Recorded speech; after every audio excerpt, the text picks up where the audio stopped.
কোটা সিস্টেমের জন্য বাংলাদেশে শেষ কিছু মাস ধরে হিংসার আগুন জ্বলছে।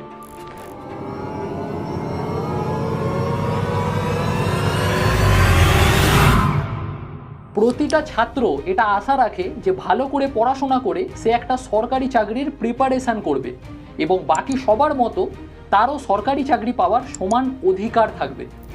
কিন্তু বাংলাদেশে এমনটা হচ্ছে না, যার কারণে সেখানের ছাত্ররা রাস্তায় নেমে জায়গায় জায়গায় প্রোটেস্ট করছে।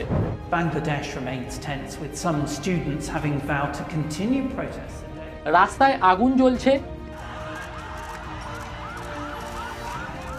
প্রোটেস্ট করা ছাত্রদের ওপর রাবার বুলেট চালানো হচ্ছে, এমনকি হসপিটালের ভেতরে ঢুকে আহত ছাত্রদের মারা হচ্ছে। কিন্তু কিসের জন্য এখানের ছাত্রদের এই আন্দোলন, এটাই আমি তোমাদের এই ভিডিওতে জানাবো।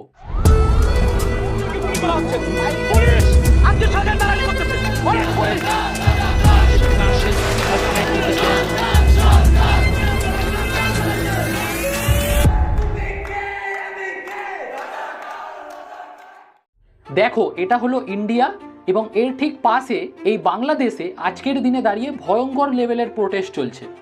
আর এই সব প্রোটেস্টের কারণ হলো কোটা সিস্টেম।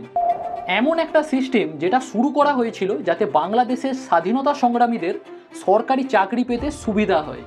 কিন্তু আজকের দিনে বাংলাদেশের স্টুডেন্টরা এই সিস্টেমটা সরানোর জন্য রাস্তায় নেমে প্রোটেস্ট করছে। তো এবারে প্রশ্ন হলো, এই স্টুডেন্টদের কোটা সিস্টেম নিয়ে সমস্যাটা কি? এটা জানতে হলে আমাদেরকে একটু ইতিহাসে পিছনে যেতে হবে। তো দেখো, 1971 সালে যখন বাংলাদেশ স্বাধীন হয়েছিল, সেখানে আজকের দিনে বাংলাদেশের প্রধানমন্ত্রী শেখ হাসিনার বাবা মুজিবুর রহমানের অনেক বড় হাত ছিল। তো স্বাধীনতার পরে 1972 সালে মুজিবুর রহমান কোটা সিস্টেম শুরু করে, যেখানে যেই সব মানুষরা বাংলাদেশের স্বাধীনতার জন্য লড়েছিল তাদের পরিবারের জন্য সরকারি চাকরিতে 30% সিট রিজার্ভ করা হয়েছিল। তারপরে কি হয়, সাল আসে 2018 এবং এতক্ষণে এই কোটায় 30% থেকে 56% সিট রিজার্ভ হয়ে গেছিল, যেখানে 56%-এর মধ্যে 30% তো সেই মুক্তিযোদ্ধাদের জন্যই ছিল। বাকি 26%-এর মধ্যে 10% মেয়েদের জন্য, পিছিয়ে পড়া জেলার জন্যও ছিল 10%, আর 5% উপজাতি এবং 1% প্রতিবন্ধীদের জন্য ছিল। অর্থাৎ প্রতি 100টা সরকারি চাকরির সিটের মধ্যে দেশের সাধারণ স্টুডেন্টদের জন্য মাত্র 44টা সিট থাকত। এছাড়াও সেখানের স্টুডেন্টরা দেখে যে মুক্তিযোদ্ধাদের জন্য যে 30% সিট ছিল, সেটায় সেই সব মুক্তিযোদ্ধা বা তাদের ছেলেরা না, বরং তাদের নাতি নাতনিরা কাজ করছিল, যার কারণে স্টুডেন্টরা আরও রেগে যায় এবং রাস্তায় প্রোটেস্টে নামে।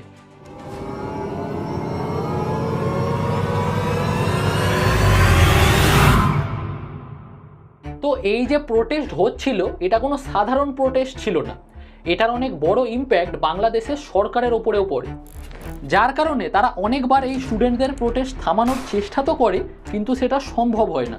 স্টুডেন্টরা বারবার একটাই ডিমান্ড রাখছিল যে এই কোটা থেকে মুক্তিবাহিনীর 30% রিজার্ভেশন সরিয়ে দেওয়া হোক বা কম করা হোক, কারণ 1971-এ যারা যুদ্ধ করেছিল তাদের থার্ড জেনারেশন অর্থাৎ তাদের নাতির নাতনিদেরও এই সুবিধা দেওয়া ঠিক হবে না।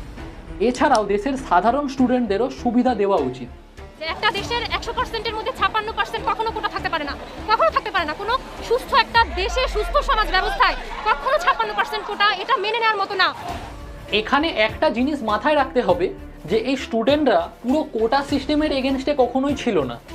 তারা শুধুমাত্র মুক্তিবাহিনীর 30%ই সরাতে বলছিল এবং বাকি 26% অর্থাৎ প্রতিবন্ধী বা মেয়েদের রিজার্ভেশন নিয়ে তাদের কোনো অসুবিধাই ছিল না। তো শেখ হাসিনা যখন দেখে যে এই প্রোটেস্ট অনেক বড় রূপ ধারণ করছে, তখন তিনি কি করে, পুরো কোটা সিস্টেমটাকেই সরিয়ে দেয়, যেটার ফলে কি হয়, প্রোটেস্ট করা স্টুডেন্টরা তো চুপ হয়ে গেছিল, কিন্তু সেই 26%-এর মেয়েরা, প্রতিবন্ধী এবং পিছিয়ে পড়া জেলার মানুষরা সরকারের বিরুদ্ধে রাস্তায় নামে এবং তারা এটাকে বাংলাদেশের সুপ্রিম কোর্ট অবধি নিয়ে যায়। তো এই সব জিনিস অনেক বছর ধরে চলতে থাকে এবং 2024 সালের 5ই জুন এমন জিনিস হয় যার কারণে গোটা দেশ হিংসার আগুনে জ্বলতে থাকে। সুপ্রিম কোর্ট এই কোটা ব্যবস্থাকে আবার সম্পূর্ণরূপে চালু করে দেয়, যার কারণে যেই স্টুডেন্ট প্রোটেস্ট ছিল সেটা 2018 থেকেও অনেক বড়ভাবে হতে থাকে। To Bangladesh now, where there have been days of violent clashes between police and students protesting a government job quota system.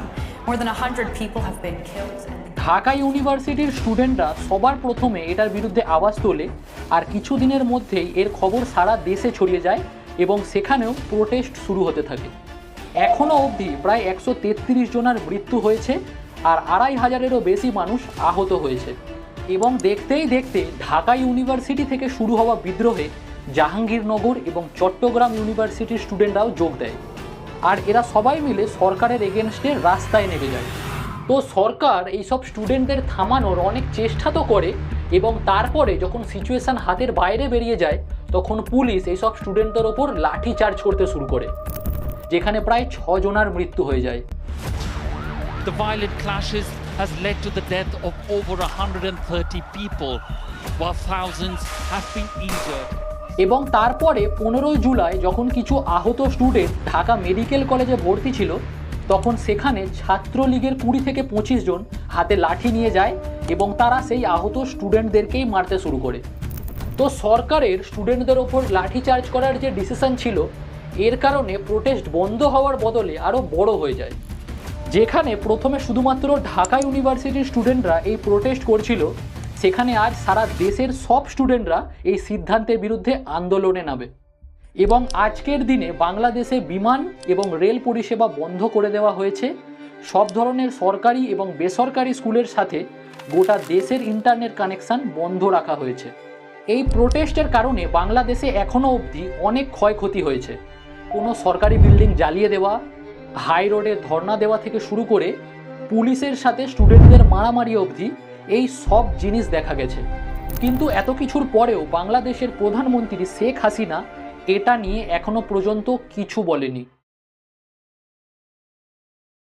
ভিডিওটা থেকে যদি তুমি কিছু শিখে থাকো তাহলে আমার এই চ্যানেলটাকে অবশ্যই সাবস্ক্রাইব করো এবং পরের ভিডিওর জন্য অপেক্ষায় থাকো। আর ততক্ষণের জন্য জয় হিন্দ।